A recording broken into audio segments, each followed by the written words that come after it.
Joining us now is Elaine Parker. She is the Senior Communications Director for Job Creators Network and the President of Job Creators Network Foundation.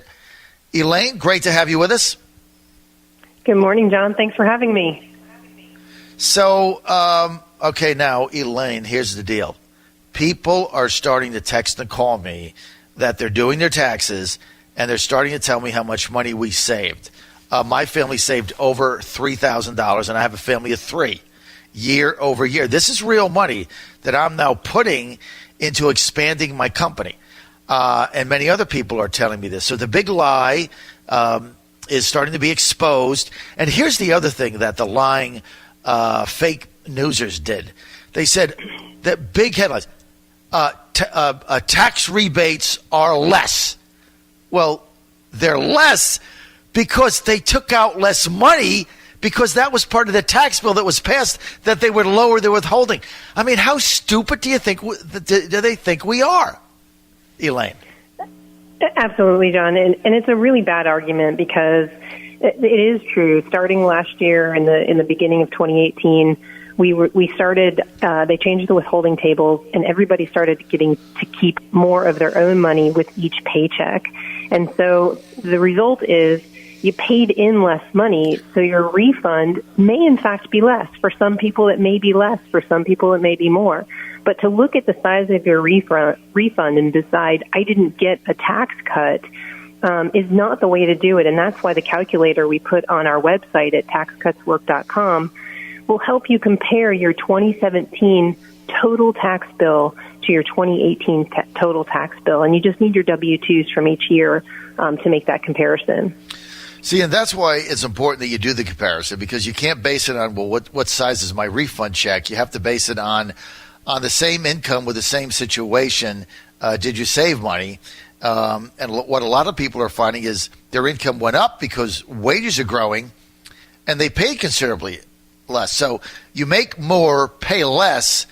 That's a pretty good thing, isn't it? Yeah, I've never seen a group of people more determined to distort the facts of this tax bill.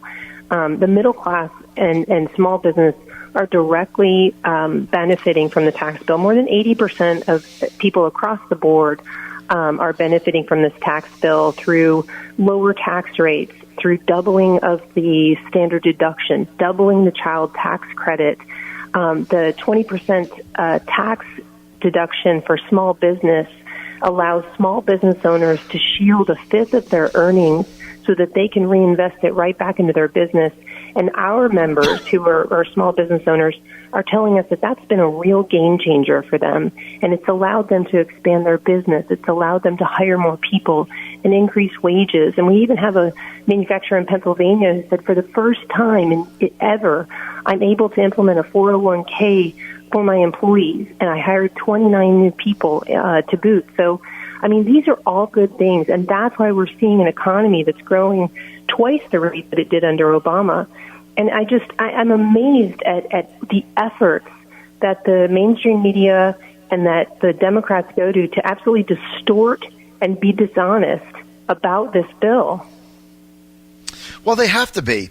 They have to be dishonest about it because now they've doubled and tripled down because they tried to tell people at the beginning that it was a tax cut for big corporations and the rich and would not benefit the middle class or lower income people the way it is. So they had to lie to get through the midterms. Now they're still lying, and they capitalize on this false, this fake news, this false narrative that your refunds are less. I mean, they really think the American people are just stupider than a box of rocks.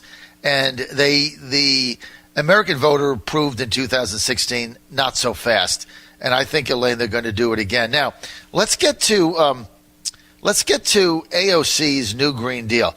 I find it amazing that as asinine as this is, and it is really asinine. I mean, it's like out of a comic strip, right? Basically, it's out of a cartoon. It's out of Nickelodeon. I mean, this thing is the most silliest thing I've ever seen. And yet you've got major Democratic candidates for president, some of them who actually have a chance to win, who are embracing this.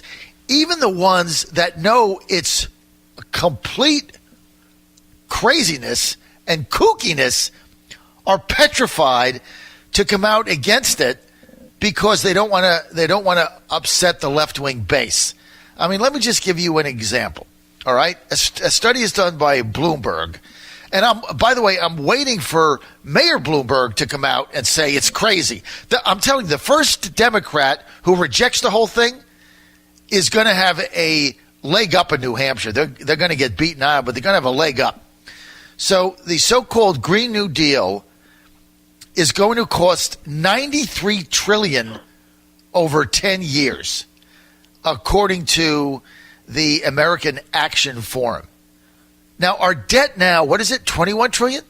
So our debt would go to what, 120? I mean, how can you even say this with a straight face?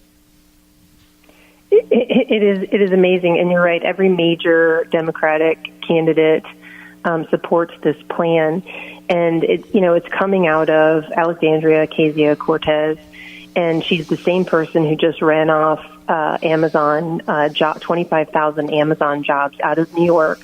That was bringing 25,000 jobs at a minimum. We've seen reports from Amazon that it could possibly be up to 40,000 jobs. And these were good-paying jobs. I mean, they were going to pay an average of $150,000. And she called those scraps. And you want to know why? Because the head of the state, the governor, and the mayor of New York City, the two top CEOs of that state, they negotiated the best deal that they thought was good for their constituents. And I'm not going to judge their deal. I know others have. I'm not going to judge it. But what I do know is math. And we're talking about nearly $30 billion coming in the form of tax revenues under this deal. And they were going to give $3 billion in tax rebates. Not some pile of money, but just rebates. So the net effect was going to be $27 billion into that state to help with subways, to help with teacher pay, to help with the homeless, to help with all the things that AOC believes in. And she took it all away. And now they have 100% of nothing. And just one more thing, John. There was a tweet that came out from Andrew Ross Sorkin after this happened. He's with CNBC. And right. What he said, based on what AOC did, is that there's a financial literacy epidemic in America. He said, quick lesson.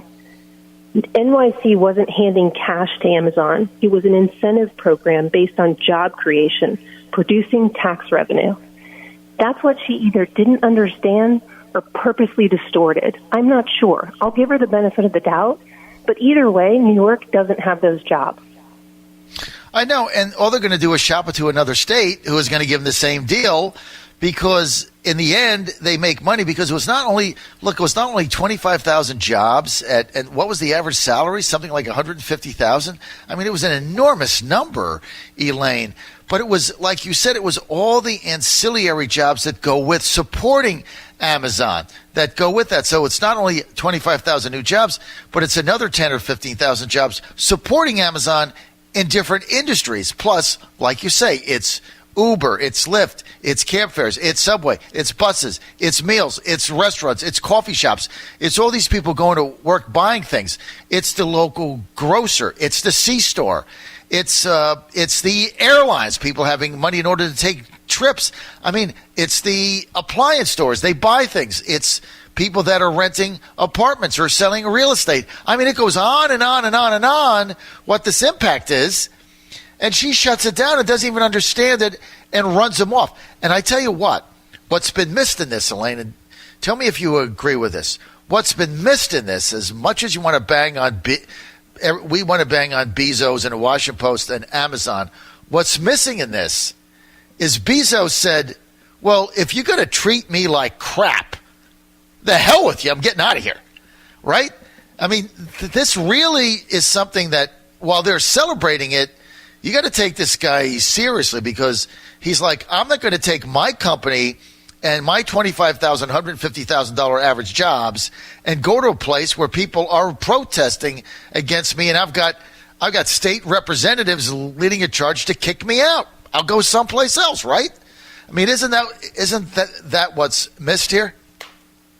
Yeah, absolutely. And the reality is, this was a small group of people that did this, because the majority of New Yorkers, They wanted this deal. They wanted these jobs. I mean, this wasn't even AOC's district. It was Representative Maloney's district, and she wanted these jobs. She was on with CNN right after it happened, and she said, I don't understand. We had this deal worked out. We had hours and days and weeks put into getting this deal worked out. My district wanted these jobs, and she admitted to being a progressive and agreeing with many progressive policies, but she said, we used to protest wars, and now we're protesting jobs. You know, it's a huge loss for New York. The governor called it a tragedy. I mean, it's amazing. I never thought in my wildest dreams that Job Creators Network would be aligned with the governor of New York on this issue, but here we are, all standing on the same side. It is a tragedy. And the mayor de Blasio. I mean, here you are, the Job Creators Network, your two biggest allies right now in New York, Governor Andrew Cuomo and Mayor Bill de Blasio, right? Talk about strange bedfellows. It's like Bizarro World. It is, and it's like de Blasio said. He said, "Look, I'll put my progressive credentials up against anybody in America," and that's true. The guy's very liberal, but he said, "Look, I'll also defend jobs. Like there is no society without jobs," he said. It's insane. And then to add insult to injury, Cuomo has stopped that gas pipeline in upstate New York, which is now the New Yorkers now have a shortage of energy, which means they have to buy the gas from outside, which means their energy costs are going up, and all the jobs that the pipeline was created are gone. I mean, they continue to do insane things to drive people out. It's just insane. It is insane, and the cost of AOC's new Green Deal, Green New Deal, whatever you want to call it. We call it the Green Raw Deal, to be honest with you, because it's going to decimate this country. You know, this study just came out for American Action Forum.